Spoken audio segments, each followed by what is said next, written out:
Welcome back to another video, Chocolatiers. This is going to start off pretty negative before it gets very positive. I'm tired of streaming services. I know you've heard it. I'm not going to waste much of your time. I know you came here for the review. But at the time of watching this, because I watched Wolves later, it is now Wednesday. And the whole time I'm sitting here while I'm watching it, I'm just sitting here thinking, that should have been in theaters. Why did they decide to take it from theaters and put it in streaming? Now, I know that works for a lot of people. But someone like me who would have been willing to go, that would have been a nice fucking experience. Okay, taking shit from us. And it just made me think, coincidentally tomorrow, Salem's Lot comes out. A movie this was come out in theaters last year. Okay, I think last summer, last fall. And they just indefinitely put it on hold. And then like about a month ago, they're like, oh yeah, it's coming to Max. And there's no other advertisements of it. I haven't even seen one this week, and it comes out tomorrow. And that's a movie I'm very excited for, and it just pisses me off. Like, dude, all these bangers. Okay, and the only reason I'm saying Salem's Lot's a banger, I know I ain't seen it yet. Early reactions were going crazy for this movie, which is why I was so hyped to go see it last year. And they're like, we're not gonna put it out. And I was like, what the fuck? So, now I'm here for this, the Wolves review. I have never been so mad in my fucking life while watching a movie. And that's because the whole time I was watching, I was like, dude, this is so good. Wish they'd have put this in theaters. So we don't get many comedies, unless it's like on TV. But as far as film, we don't get many comedies. This is kind of like that buddy cop comedy feel. So it's not fully like a buddy cop. The only thing I could remember, like as of recording this right now, is that it reminded me a lot of The Nice Guys. That's still a little off, but that's about the closest thing I could go to. It's not nothing like Jump Street. It's not silly like that, but it's like kind of like that serious tone, but like two people that don't want to work together. It's kind of funny. So it's kind of like Nice Guys. And so basically this movie, let me go into the plot. It stars, George Clooney, Brad Pitt, and they basically get a call from this woman who, witnessed the accident happen. And the guy who's presumed dead, they are both sent up as a cleanup crew, but they are known as wolves in this community that they start setting up, by the way. I think it's a nice touch. They basically do things like a lone wolf. That's why they call them wolves. And so both of them have to end up working together to get to this, ultimate goal that they're trying to reach. And even though this plot is so basic, we've seen it a dozen times, even though the story is pretty basic, because it gets really crazy at the end of the third act. Like the finale of this movie is wild. But up until this, there's like no crazy like action scenes until like the last 30-20 minutes or whatever. And even then it's not really crazy. There's nothing like just wild happening out of the blue. It's just the charisma with Brad Pitt, George Clooney, and the kid. I'm blanking on his name. I've seen him in a lot of stuff though. He's a very good actor. All three of them, they just work.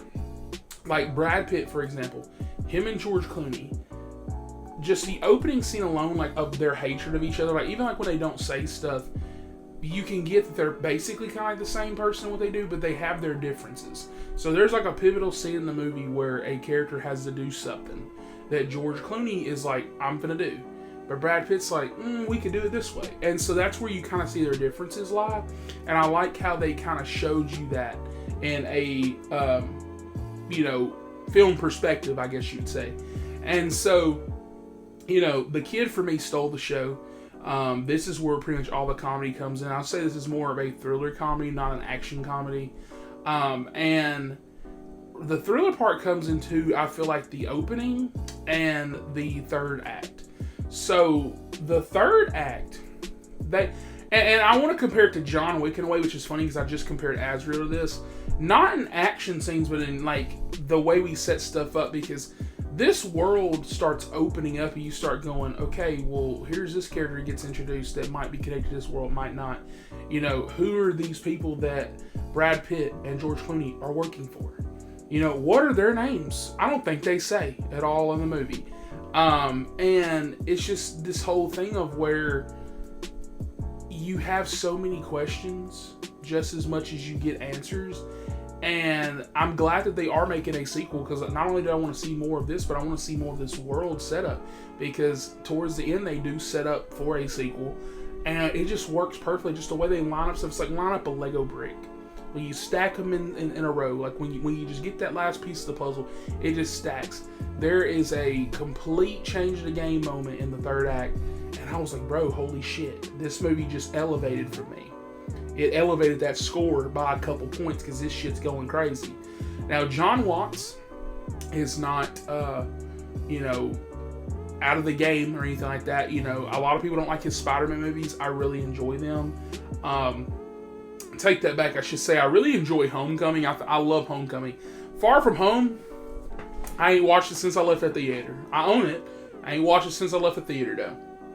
But No Way Home's always special, because it brought the 3 Spider-Man back. But as far as a movie, it's just okay. But that nostalgia is always going to help you ride home. So that's you'll give it what it is. But he also was responsible for making Cop Car, a movie with Kevin Bacon with 2 kids, and he's able to set up this kind of impending doom. And in this movie, there's something that's going to happen where there's like an impending doom. Towards the second act, they kind of set it up. And when this may or may not happen, this thing, you're like on the edge of your seat. Homeboy's cooking this script. He's cooking this direction. I don't know where they filmed this at, but as far as location goes, everything was looking crisp. There's definitely CGI usage, but it looked like they put their budget to good use, because you really can't tell. I don't know. I'm just so fascinated more about this world than the story, which is good for a movie like this, because with them making sequels, I'm in for the ride. Like I said, there's so much stuff they set up. There's great world building. The movie has great tension, great comedy. For me, it was landing. I thought the kid was hilarious, which, like I said, comedy is subjective. I said this a lot of times in my other reviews, because a lot of people will be like, I didn't think any of this shit was funny. I said, I'm sorry, my guy. I was laughing my ass off. But even to remove that from it, I just think, just these 2 characters have so much mystery going on, and you still learn only so little by the time that credits are running, to the point where I'm fucking excited to see where they go with this. Wolves does everything that I want to do and more. George Clooney, I am a fan of his, but not the biggest fan of his. I've definitely seen more Brad Pitt movies than George Clooney. I know I need my ass beat. I'm trying to branch out a little bit more. But the later stuff I've been seeing of George Clooney's has just been okay. But this movie, he was fucking impeccable. Just the way that he's able to bring so much range with his face, because like I said, there's a pivotal scene that happens where character has to make a decision, and you can just tell in his eyes and his face, without him saying anything, what he's thinking, what he's going to decide. And I love that. I love that so much. I think the acting was great, which I figured with those 2. I'm like, especially Brad Pitt, great actor. But this movie fucking surprised me, especially when they took it off of coming to theaters like the week before, or the week of, I think it was like that Monday. They were like, oh, it's not coming no more. And so I just was kind of like, damn, is it bad? I was a little scared. This movie's great. This movie's awesome. I'm going to give this movie a... I'm leaning towards a 9, guys. I really am, but I just watched it. Usually, when I just watch a movie, I gotta drive home. I think about this. Like, I've literally just fucking got off the couch. So... I'm thinking there's a few things I would maybe add differently, which I'm not grading it for that, but as far as like, I wish there were a few more things explained instead of it being like, hey, go for the sequel. I'm excited for that, but as far as the movie goes, I really don't care about my main characters. Like, I care about them because they're Brad Pitt and George Clooney, but I really don't care about them. I care about the boy. He has a lot going for him, like I said, as far as charisma goes. But outside of that, like, dude, this is a solid film. I want to give Wolves... I'm going to say this here. Now, dead ass. When the Chocolate Awards, my award show, when it happens in this year, it's going to be big. Come here for that. Like, subscribe. I will let you know. Remind me. I'll let you guys know the final score, because I got to think about it. After like a week or 2, I'll decide. But for right now, this shit's a 9 out of 10. Let's get him its chocolate seal approval.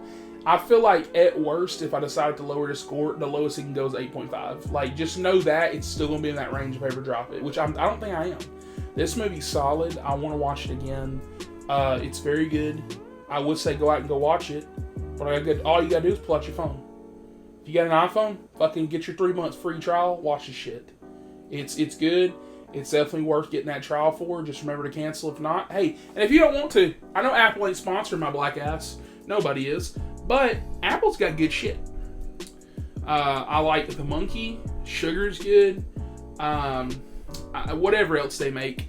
But pretty much everything they make is a banger. I just hate they have to cancel so much because no viewership. But that's also their own fault because there was like a movie on there or a show or something like that I saw like before I played Wolves, and I was like, there's no ads for this. I didn't know this existed till fucking right now. So Apple just expects you're gonna go to their service every fucking day. That's not how that works when there's 15 services out there.